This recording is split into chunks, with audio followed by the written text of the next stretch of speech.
Your 20s is unlike any other decade of life. It's jam-packed with lessons that we start to learn as we become adults. For many of us, it's when we finish college, it's maybe when we get married, have kids, love, loss, and for some of us, it's when we start to pay bills. And for all of us, it's a peek at that first independence as an adult.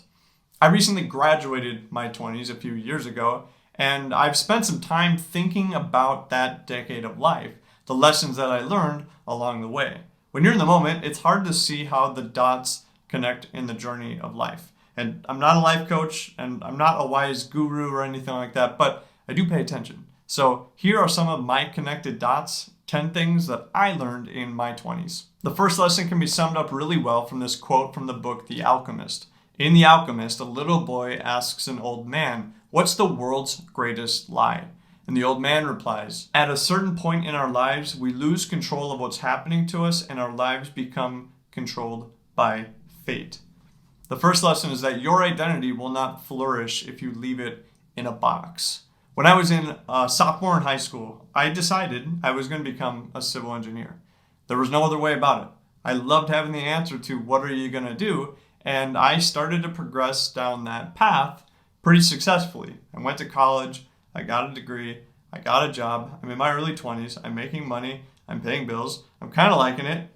But a few years go by, and I'm starting to be nagged by these desires inside of me, this feeling that, maybe there's just something more to this life. And I didn't realize it at the time, but my subconscious was kind of trying to escape this box that I had trapped my identity as a civil engineer for life in. When I made that decision in high school, I was making that decision for myself without all the facts. Don't have to lock yourself into the portrait of someone that you created when you were younger at any stage in life, and you especially don't want to lock yourself into the portrait that somebody else drew for you, living out the life that you think someone else wants for you, only to grow up cranky and mad.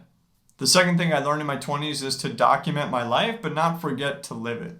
Now, my parents, when they grew up, didn't take many pictures. Can't blame them. They didn't carry an iPhone everywhere they went, but they just didn't have a lot of documentation that they even existed. It's all in their memory and the stories that they tell. The more that you can document these things with pictures and videos kind of like this, the more likely it's going to survive to be shared with your children or your grandchildren or even your great-grandchildren. Our memories fade when we get older, and even though our 20s we're just getting started with life, there's a lot of formative things that happen during these years. We get a job, we get married, some of us have kids, you lose somebody, you move, and a lot of us are experiencing independence for the very first time. And it's easy to think that you'll always remember these times because in the moment it's crystal clear, it's happening around you, and you're able to talk about these things in real time. But as we get older, memories fade. Now, what I can say about my parents is that even though they don't have much proof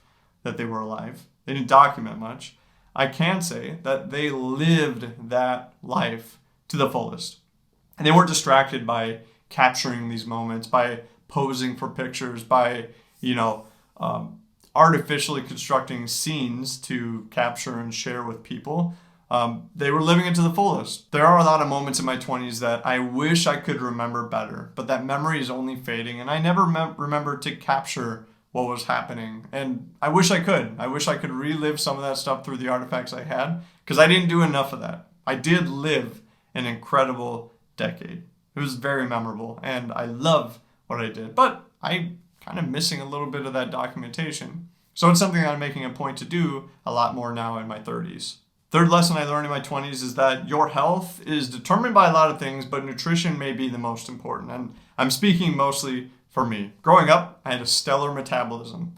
This was excellent for, not gaining weight. Didn't do a lot of good for my habits of eating because I could eat a cheeseburger and not feel any of the effects. Sorry, ladies. That's just how it was for me. But those eating habits continued and formed and whatever. I was kind of enabled by my metabolism in my college years. But I was also really active in my college years. But then I graduated college and I got a job and I started living life and I was starting being busy with a lot of things that didn't involve as much physical activity, walking across campus, playing racquetball, all the things I used to do. And my eating habits didn't change. So I ended up gaining some weight after college, and I wouldn't consider that I was unhealthy or severely obese or anything like that. But I was a little husky. I mean, not a big deal. I never really cared too much about what I weighed. But one thing happened as a result of that. I started to feel incredibly tired almost every day between like 2 and 3 p.m. I just hit this wall, this slump of energy. And I was annoyed by that. I'd had enough. I hated being tired. And so I took it upon myself to try to figure out, well, what can I do about this? The answer was eat a little bit better. Next thing you know, I'm eating better very consistently, and I'm awake in the afternoon, and I'm starting to actually lose some weight. And that good habit actually allowed me to get interested in food and get interested in nutrition and start to see the effects that what I'm eating had on me, because I'd taken it for granted for far too long. What happened as a result of that is I became a little bit obsessed with the food and the drinks that I was putting into my body. And I learned two important lessons about health. One, sugar is bad. I mean, I love sugar. Don't get me wrong. I'll go after a milkshake or a cookie anytime. But like the amount of sugar that I had was really impacting me in a lot of ways. Not only my weight, but also my skin. When I started cutting that out, I've never had clearer skin than I'd had before. And I was feeling a lot more energized because my blood sugar wasn't so wild as a result of the sugar I was having. The second big lesson is that I learned that weight is really a game of calories. Now, I don't want to oversimplify this because I understand that weight is a little different for everybody. Everybody's going to kind of struggle with it or have a good time with it, like without any issue. But at the end of the day, my understanding is that the caloric difference between what your body needs and what you use and what you consume is really what's going to determine how healthy you are or how well you can stay in that weight. Easier for some, harder for others. If a ship is sailing from Europe to the United States, that's 3,500 miles of distance. If you're off by 1 degree when you start that journey, you will miss your target by 52 miles. I think the same thing is true about good habits with your health. If you can stay on course, then you'll be within that 52-mile marker by the time you're older, and it matters a lot more how you're eating and what you're doing with your body because you only get one, so take care of it. The next lesson is that work ethic matters more than talent. I'm not good at trivia. I'm not extremely athletic. I'm not the smartest guy in the world. I'm a pretty average guy as far as those things go. Like I wasn't born with I'm 5'7". I'm not a specimen in any way, but I work really hard. And I'm grateful that matters more than talent, because if you're born with all the talent in the world, but you don't use it, it doesn't matter. No one ever won a gold medal because they had so much potential or because they were really talented. The only people who have ever won a gold medal are the people who get the results worthy of the gold medal. And results are a direct function of work ethic. A graveyard is full of indispensable people. What that means is that people who had this talent and potential at birth and never used it, wasted it. And one of my fears is growing up and wasting the potential or never reaching my full potential. But I know I can get there because it doesn't matter how talented I am. In that case, it really just matters how hard I work.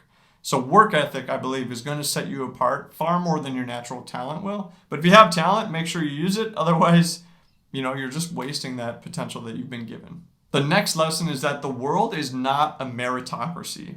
In school, we're taught that this test that you take or these assignments that you do or this classwork or this attendance will directly result in your grade. It's a fair system, all things considered. 0 to 100. 100 is an A, 90, 89 is a B, etc.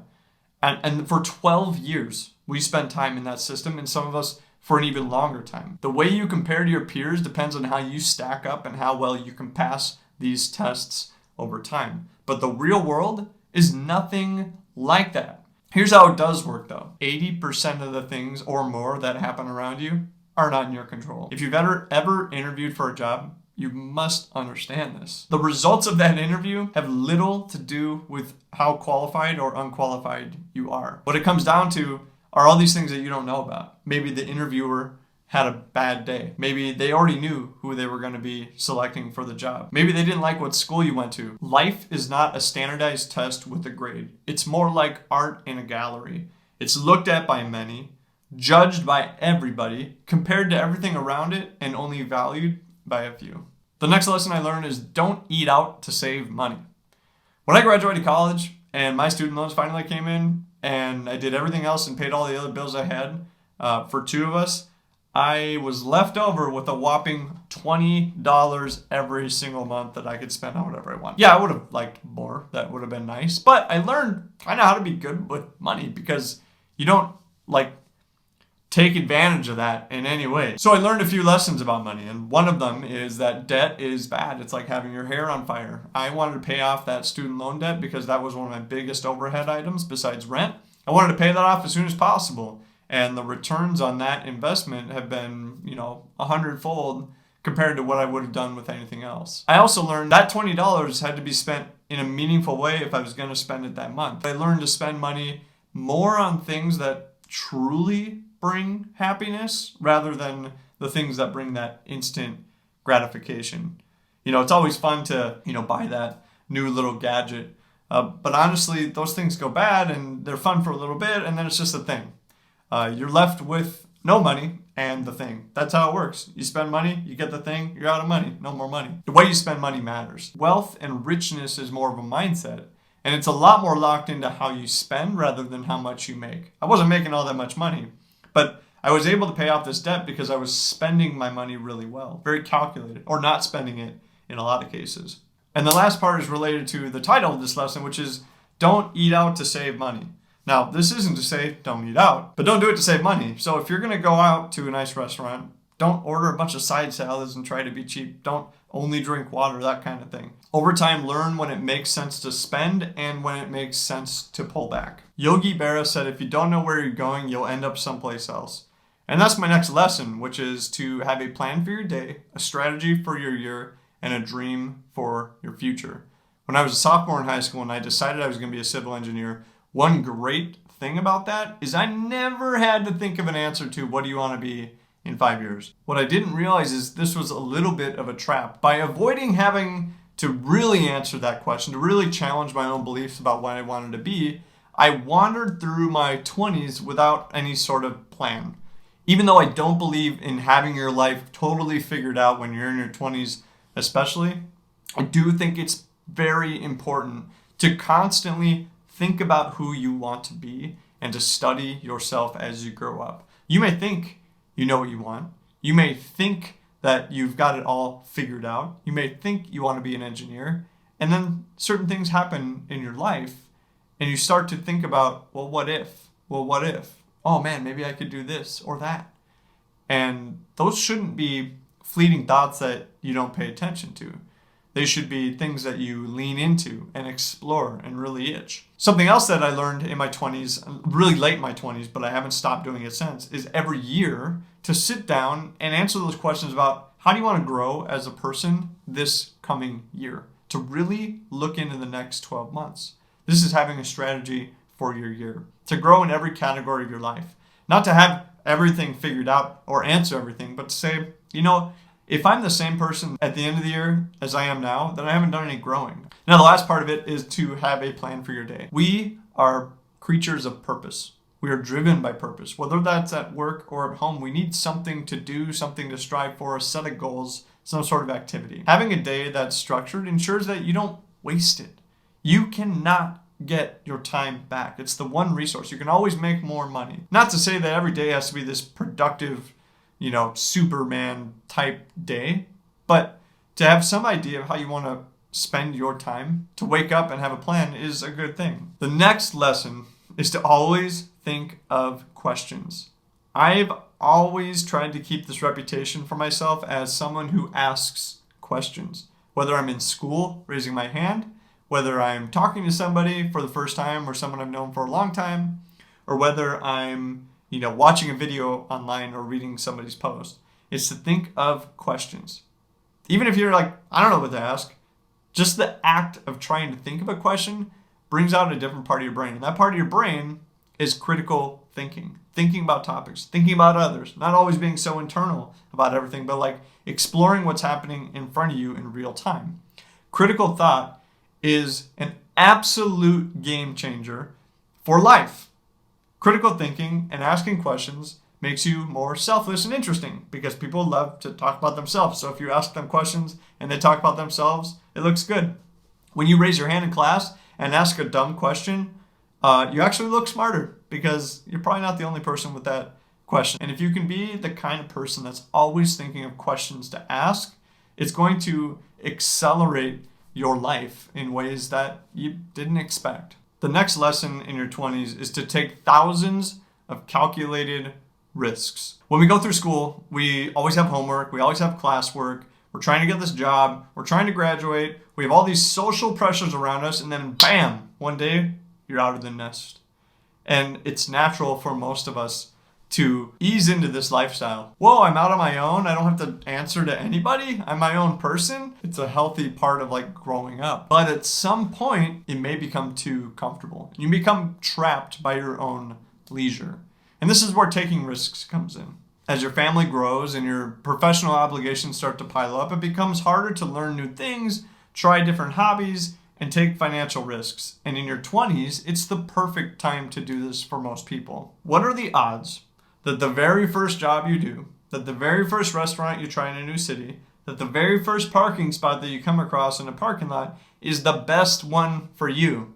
The odds are super low. Like statistically speaking, the odds are not great that the very first thing or the very second or even the third thing is going to be the best one for you. Exploration is the name of the game. And when you're young, you have the most bandwidth and resources to kind of make that possible.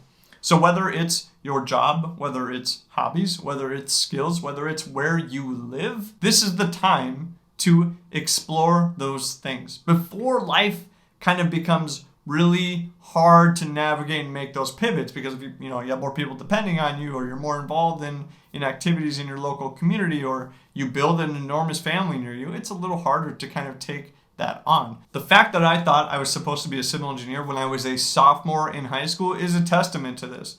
I didn't know what I didn't know. And when I grew up, it turns out I didn't have all the facts. And making that decision, totally uninformed, never having even tried anything else, turned out to be something that didn't work in my favor. Although in the long run, I believe it was an important part of becoming who I am today. And the most important lesson for anyone in their 20s is to waste time with people you love.